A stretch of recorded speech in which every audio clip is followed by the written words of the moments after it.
નમસ્કાર મિત્રો, VN education સફરમાં તમારું સ્વાગત છે. કૃપા કરીને લાઈક કરો, શેર કરો અને સબસ્ક્રાઇબ કરો. નમસ્કાર ખેડૂત મિત્રો. ભાઈ, જે ખેડૂતોએ ચણાનું વાવેતર કર્યું છે ને, એમના માટે તો બહુ જ મોટા ખુશીના સમાચાર આવ્યા છે. સરકારે 2026-27ના વર્ષ માટે ચણાના ટેકાના ભાવમાં જબરદસ્ત વધારો જાહેર કર્યો છે. તો ચાલો આ બધું શું છે અને આનો લાભ કઈ રીતે લેવાનો એની બધી જ વિગતો આપણે સમજીએ. તો જો આ વધારા પછી હવે એક મણ ચણાના મળશે પૂરા 1175 રૂપિયા. હા, તમે બરાબર સાંભળ્યું. આ ખરેખર એક મોટો ફાયદો છે અને સાચું કહું તો બજાર ભાવ કરતાં તો ઘણો સારો ટેકો મળી રહેશે. તો હવે સ્વાભાવિક છે કે મનમાં સવાલ થાય કે ભાઈ, આ વધેલા ભાવનો લાભ લેવો હોય તો કરવાનો શું? ચાલો, જરાય ચિંતા ના કરો. રજિસ્ટ્રેશનથી લઈને વેચાણ સુધીની આખી જે પ્રોસેસ છે ને, એ હું તમને સ્ટેપ બાય સ્ટેપ સમજાવું છું. ઓકે, તો સૌથી પહેલાં તો એ સમજી લઈએ કે સરકારે ભાવમાં ખરેખર કેટલો વધારો કર્યો છે. આ જે જાહેરાત છે ને, એ કેન્દ્ર સરકાર તરફથી રવિ માર્કેટિંગ સિઝન 2026 to 2027 માટે કરવામાં આવી છે. અહીંયા જુઓ, ગયા વર્ષે શું હતું? પ્રતિ ક્વિન્ટલ એટલે કે 100 કિલોનો ભાવ હતો 5,650 રૂપિયા અને આ વર્ષે એ વધીને થઈ ગયો છે 5,875 રૂપિયા. હવે આપણે તો મણમાં જ વાત કરીએ તો સીધો હિસાબ છે 20 કિલોના હવે મળશે 1,175 રૂપિયા. સાચે જ આ એક મોટી રાહત કહી શકાય. ચાલો, ભાવની વાત તો આપણે કરી લીધી, પણ હવે આવે છે સૌથી અગત્યનો મુદ્દો, નોંધણી એટલે કે રજિસ્ટ્રેશન. આ પ્રોસેસ ક્યારે શરૂ થશે, ક્યાં જવાનો રહેશે, આ બધું જાણવું બહુ જ જરૂરી છે. જુઓ, સામાન્ય રીતે ગુજરાતમાં કેવું હોય છે કે રજિસ્ટ્રેશન 1 ફેબ્રુઆરીની આસપાસ શરૂ થઈ જાય અને લગભગ 1 માર્ચ સુધી ચાલે.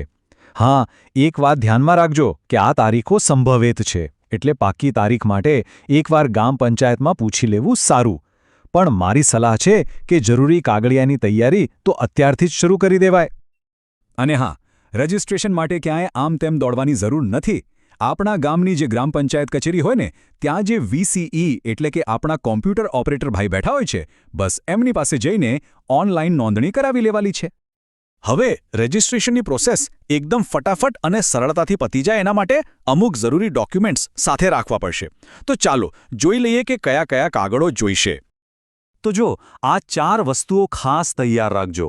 પહેલું, આધાર કાર્ડ, અને હા, એ મોબાઈલ નંબર સાથે લિંક હોવું જ જોઈએ. બીજું, જમીનના એકદમ લેટેસ્ટ 7/12 અને 8અના ઉતારા.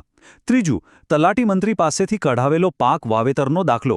અને છેલ્લું, ચોથું, કોઈ પણ રાષ્ટ્રીયકૃત બેંકની પાસબુકની ઝેરોક્સ જેમાં આધાર કાર્ડ લિંક હોય. બસ આટલું જ. ચલો, માની લઈએ કે રજિસ્ટ્રેશન તો એકદમ સરસ રીતે થઈ ગયું. તો હવે એના પછી શું, એ પણ સમજી લઈએ, જેથી કરીને કોઈ ગૂંચવણ જ ના રહે. રજિસ્ટ્રેશન પૂરું થાય એટલે જે મોબાઈલ નંબર લખાવ્યો હોય ને, એના પર એક SMS આવશે. આ જ SMSમાં બધું જ લખેલું હશે, કઈ તારીખે અને કયા APMC સેન્ટર પર ચણા લઈને જવાનું છે. એટલે ખાસ આ દિવસોમાં મોબાઈલ પર આવતા મેસેજ ચેક કરતા રહેજો. સારું, તો ચાલો ફટાફટ આખી વાતના જે મુખ્ય મુદ્દાઓ છે એને ફરી એકવાર જોઈ લઈએ અને અમુક છેલ્લી પણ કામની સલાહ છે એ પણ ધ્યાનમાં લઈ લઈએ. આ એક વાત ગાંઠ બાંધી લેજો. જો ટાઈમસર રજિસ્ટ્રેશન ના કરાવ્યું તો પછી ટેકાના ભાવે માલ નહીં વેચી શકાય. એટલે જરા પણ મોડું કર્યા વગર સીધો ગ્રામ પંચાયતનો સંપર્ક કરો અને રજિસ્ટ્રેશનની તારીખો અને પ્રોસેસ વિશે પાક્કું કરી લો. અને છેલ્લે એક સવાલ, સૌને શું લાગે છે કે સરકાર દ્વારા ભાવમાં જે આ વધારો કરવામાં આવ્યો છે એનાથી શું ખરેખર ખેડૂતોની આર્થિક સ્થિતિમાં કોઈ સુધારો આવશે? આના પર આપના જે પણ વિચારો હોય એ કોમેન્ટમાં જરૂરથી જણાવજો. જય જવાન, જય કિસાન. જો તમને આ માહિતી ગમતી હોય તો તમારા મિત્રો સાથે શેર કરો, વિડીયોને લાઈક કરો અને આવી ઉપયોગી માહિતી માટે ચેનલને સબસ્ક્રાઇબ કરો.